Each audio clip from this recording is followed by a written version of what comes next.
Hey, welcome to Steph's world. The world according to Steph. Let's see. Love and Light. Truth 3. Truth 3. Now, if you hear kids in the background, isn't that cool? That's pretty cool, isn't it? I like having the children be close. Well, hold on. I want to do something real quick. Oh, okay. Alrighty. Alright, now I want to show you something else. Shoes. Levi's. Looky there, I'm wearing my Levi's. Yeah. Okay, notice the sweater? Well, I'm in the land of warm, but boy, we got cold. Woo! It's going to be cold all week long.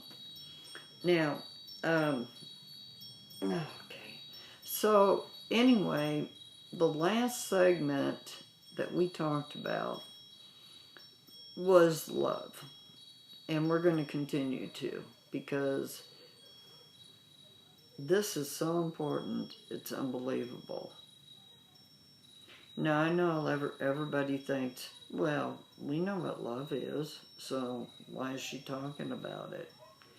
Yes, you do know what love is. You're absolutely right.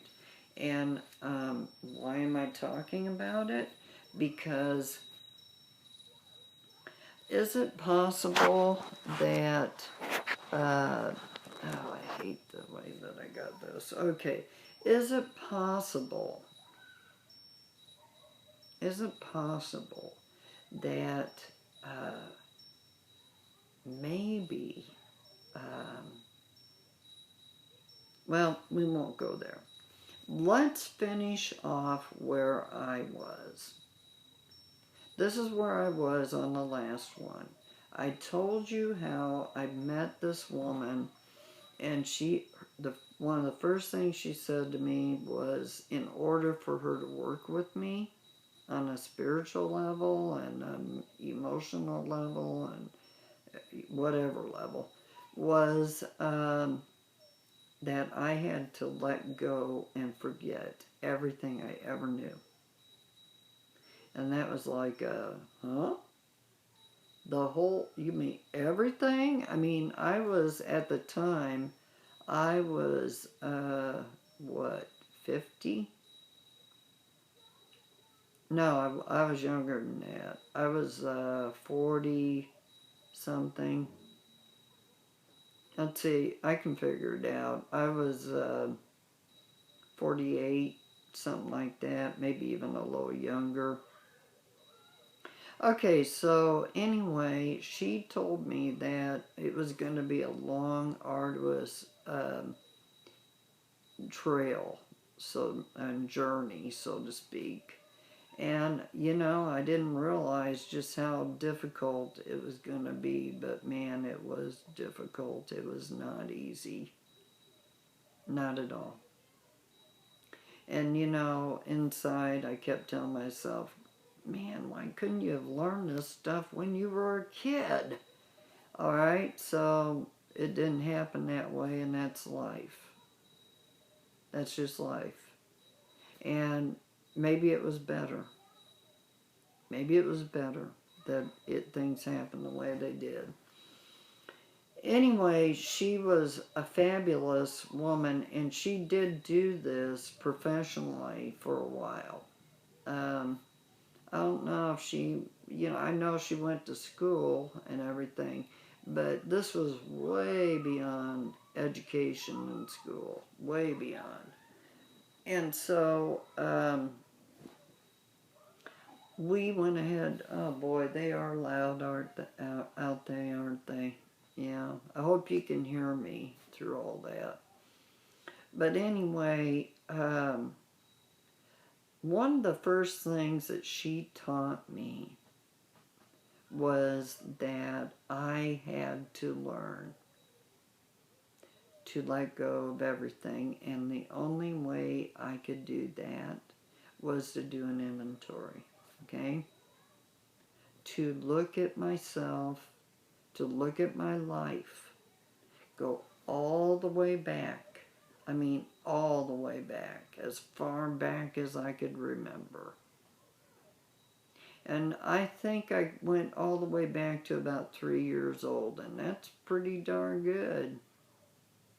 And, you know, fortunately I had done work with other people prior to her, because that kind of cleared out my mind a little bit. So I was ready for her. You know, isn't it amazing how that happens? Isn't it amazing?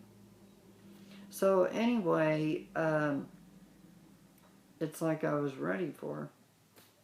And so we did this inventory thing, and later on, I'm going to show you how you do it. I'm going to tell you about it. But for right now, I'm going to kind of breeze through this stuff a little bit, okay? So just to give you an idea. And also, I'm going to hope that I get some feedback, you know, from people. And none of this is going to be long. These are going to be short little spurts of you know, the love series, the truth series, okay? All right, and there's a big reason why I'm doing this. There is a huge nuclear reason why I am doing this. Why? Huge reason. And you'll be surprised when you find out why I feel it is so important. Okay, now there's some things I'm going to ask you in some of our next sessions that are just purely because I want you to think about them. Because I know I had to. Seriously had to. I even lost a friend because I didn't live up to the things that I was being taught.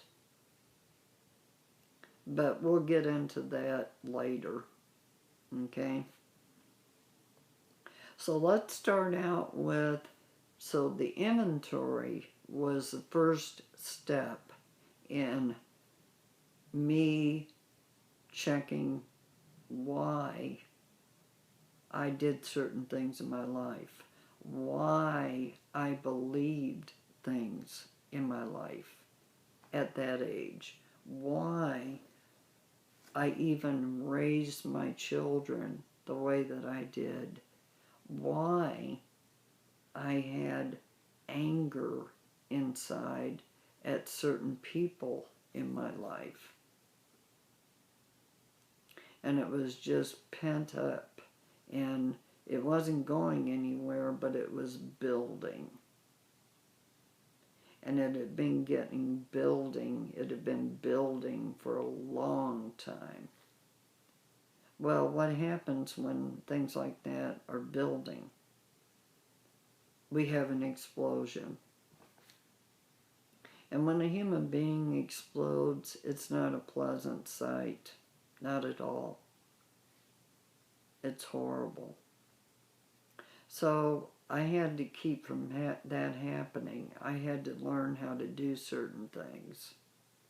So looking inside of me and determining what was good for me, what had been good for me, what people had been helpful to me in my life, what people had not been helpful to me, who I had been helpful to, who I had not been helpful to, going through my whole life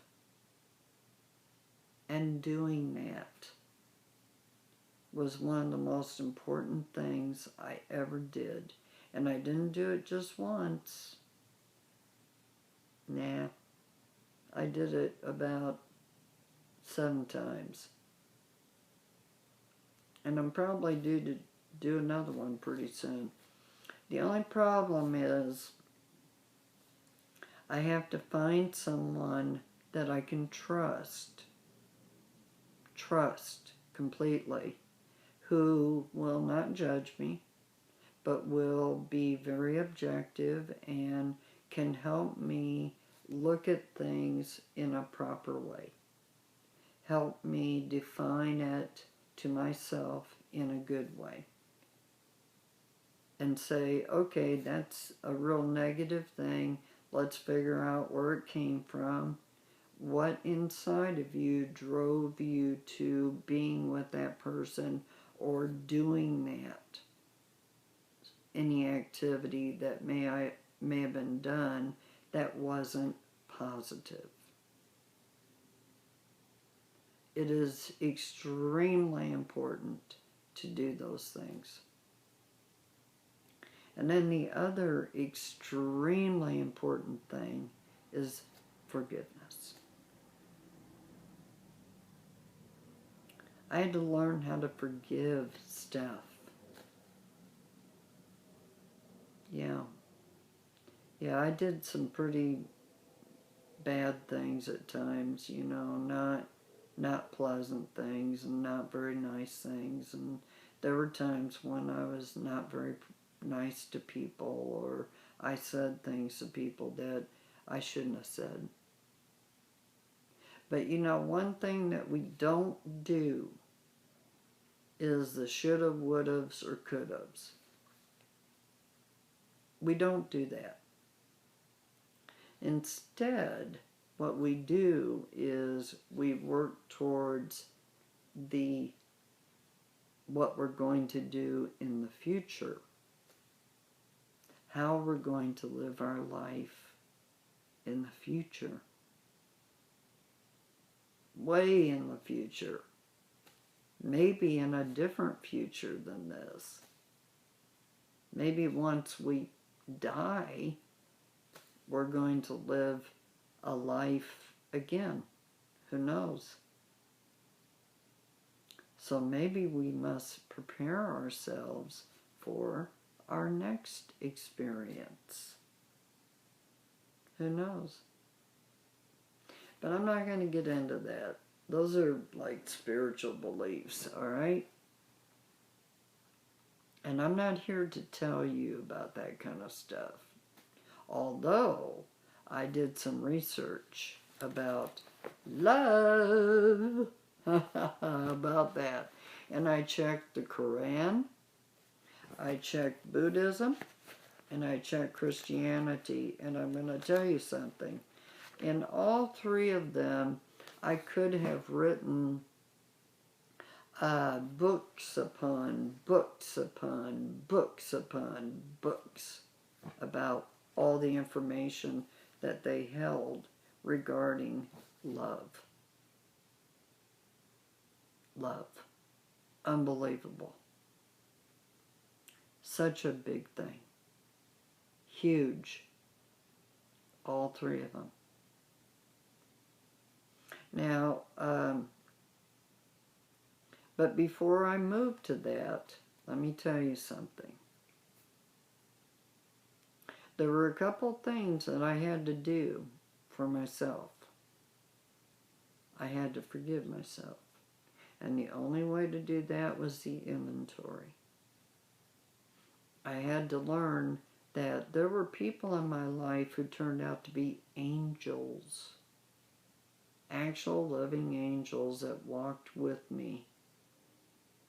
I don't mean the kind with wings. I mean human beings that maybe some kind of power that I don't know about, divine power, helped bring us all together so that those people could help me see or help me get through some really tough times in my life. And in the process of it, find out that I could still have good feelings about the world and about other people, I could still have a good attitude. Now that is a special thing. It really is. And this lady taught me a lot about that. I have paperwork so thick on this, it's unbelievable. So forgiveness was one of the biggest things that she taught me about. So in the next segment, we're going to talk about forgiveness, and we're going to talk about loving ourselves and how we go about that. Yes, you might think you love yourself, but we're going to find out. We're going to take a little teeny tiny test. It's going to tell you right away whether you do or don't, okay? Or how much. I love you all. It's time to go. 16 minutes in. I love you. Bye.